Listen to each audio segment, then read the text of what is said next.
Finalement, Flick avait aligné une équipe assez solide contre Valladolid et le match était plié avant la mi-temps. Sauf que là, tu arrives avec beaucoup plus de minutes dans les jambes. Tu as joué à 10 pendant 80 minutes, voire plus, 90 minutes avec le temps additionnel.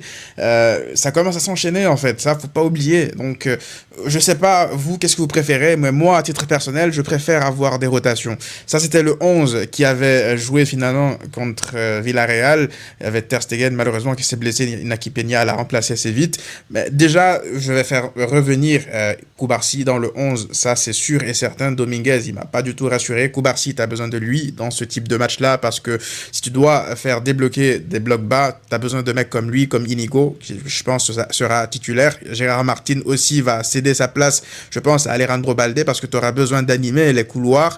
Jules Koundé qui enchaîne aussi énormément et il fait un début de saison monstrueux. Donc du coup, lui aussi, je pense qu'il faut le reposer au bout d'un an, sinon ça va finir par craquer les gars. Donc Jules Koundé, je le repose et je donne un peu de minutes à Hector Fort. On l'a pas énormément vu depuis le début de la saison, alors que la saison dernière, elle était très intéressante à gauche. Je ne pense pas qu'il fasse tâche, donc je le mettrai comme ça à droite. Mine de rien, tu as quand même un peu fait tourner en défense et tu as une ligne défensive assez solide à mon avis. Au milieu, je sors Eric Garcia, je remets Casado à ce poste de 6 ici.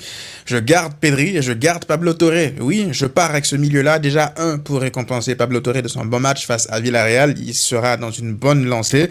Et puis, 2, parce que j'ai besoin de création ici, au milieu, entre Casado et Pedri. J'ai besoin de création depuis le milieu, depuis derrière. C'est pour ça aussi que je mets Koubarsi. J'ai surtout besoin de cette création-là. Pourquoi? Parce que je ne ferai pas débuter Lamine Yamal. Oui, la question que beaucoup se posent, moi, je ne ferai pas débuter Yamal. À la place de Lamine Yamal, je décale Rafinha à droite dans le demi-espace droit. On sait qu'il va tout le temps se rentrer dans l'axe comme ça. Et puis, je mets Ansu Fati titulaire, les gars. Oui, j'ai envie de voir Ansu Fati débuter titulaire comme ça dans le demi-espace gauche, Rafinha dans le demi-espace droit, et puis Pablo Torre là pour animer avec Pedri. En termes de création, je pense que tu es bon parce que dans les couloirs, Balde, Hector Fort, ça va apporter quelque chose. Et puis, dans la création au milieu, tu as Casado, tu as Pedri, tu as Torre, tu as Lewandowski que tu as trouvé dans la surface de réparation. Je pense que comme ça, tu es capable de marquer des buts face à cette équipe de Retafe.